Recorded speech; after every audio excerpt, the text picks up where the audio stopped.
I'm now sitting on a train, alone, ready to travel through Japan after saying goodbye to my family. I just cried in a bathroom, and I have no idea what I'm doing.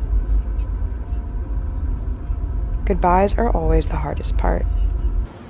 This chapter of my life has been all about learning to be non-attached, living with no regrets, jumping even though I'm terrified of the fall.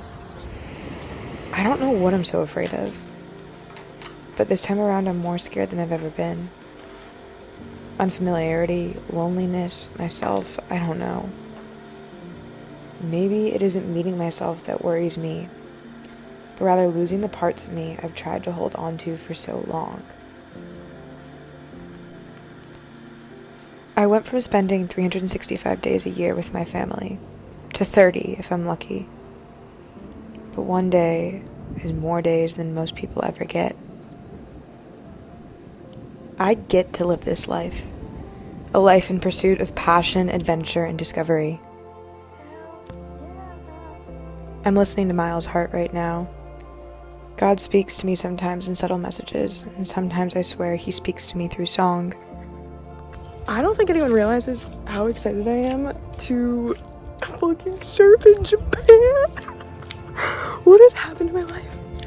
Like, I grew up in the desert. The people like me don't do these things. But here I am, I'm in Japan. I'm walking back to go grab my wetsuit and a surfboard. Literally, the imposter syndrome I get about being a surfer. A letter to myself. I hope you give it your all. I don't mean do it fast or do it hard. I mean do it with everything that you've got.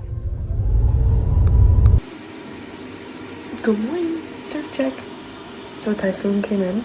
It might be waves. Gonna go surf a hurricane. There will always be some time, somewhere, something else, but all you'll ever have is here and now, so give it your all. Give it your entirety. Be here and now. I'm in a small town surrounded by rice farmers, 7-Eleven diners, the ocean, and beyond that, a fuck-all tiny inn and a pub on the east coast of Japan. I've arrived after a day of travel and separation. I went down to find the Wi-Fi password, only to uncover a slew of conversations, movies, and strangers. Lesson 1. No one's as interested in you as you are in you. Let's not forget, most people love to tell their story just as much as you want to tell your own. Rarely do people want to listen to yours. We watched a movie related to mothers and narcissism. It makes me reflect on the fact that I just didn't have it that bad. Not to say I was unaffected by the things that haunted my childhood, but to say I was loved. I am loved. And all I can do is show others love. Especially those who may not feel it or felt it as deeply as I have. Why is there so much hurt in our hearts against one another? I can't understand why there's so much hurt in our hearts against one another, against other genders, races. Why do we see ourselves as so different? When we all fall to the pain of the human condition, when we all feel lonely together. I hope I don't fear love. I hope I don't fear openness, and I hope I can remember that love is not always romantic, and that my job here is to show love to strangers. I'm wandering Kyoto today. In my explorations, I just can't help but ask myself, what is the purpose to this all? To not just my wandering, but to the very essence of life itself. To look at nature, to see growth always, makes me question my own internal growth and progress. But not just my own, rather the totalities of humanity's growth. Then comes my own questioning and analysis of what does it mean to grow and progress as a human being? Is it to stand taller, accumulate an accolade of athleticism, and exist with perfect physical prowess? Is it to accumulate massive amounts of wealth, the accomplishment of affluence? Or rather, is it to be and possess an exorbitant extent of educational knowledge? Or is growth to dive into a procession of lives, lived, past, present, and future, to see what is spiritual? So what does growth mean as a human being?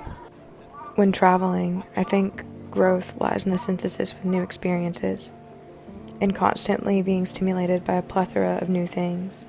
So today I'm working on my portfolio for my master's program to apply for creative writing. In full transparency, today was a rougher day for me. The reality of the fact that I'm here traveling on my own kind of hit me, which is weird because I've been on my own for probably 10 days now. I think a lot of people kind of chalk up traveling to be this like super luxurious, beautiful, incredible experience, and it is. But it's also hard. And you have those days where you question why you're doing what you're doing. Especially for me, I question why I'm doing it alone, which is a choice, but also is not. So yeah, just normal days of questioning it all. It's great.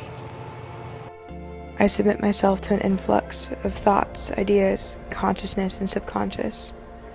I notice what I'm inspired by. Today's Friday.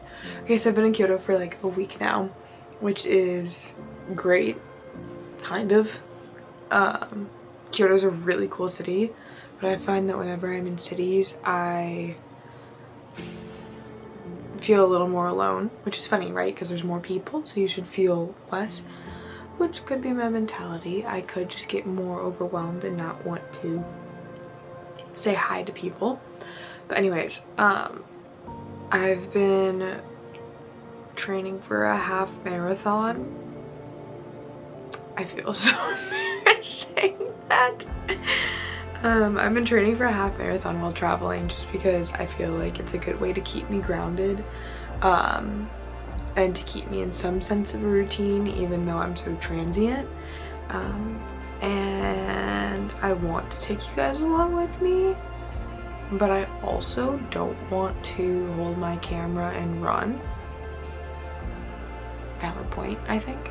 How can I document these travels to teach and inspire others to do the same? Imagine you live a life where you travel the world making friends in all corners of the globe. No matter what, no matter where, no matter who. You're creating the time and space to have people everywhere. Imagine you learn how to emotionally regulate, sense your own disease in the body, heal with the earth, with your breath, with yourself, remain connected and in tune with your physical self. Imagine your frequency is attuned to a spiritual tune, to God's voice. You hear the voice of God within you, a positive conversation, a confirmation of your purpose. Imagine all the years alone were not without purpose, that it led to a balance within you that has created a partnership that is perfect, beautiful, respectful, the embodiment of love. Imagine. I keep thinking of the future, but why can't I just be here? You are the conscious creator of your life. Every choice is the paint, the canvas of your existence.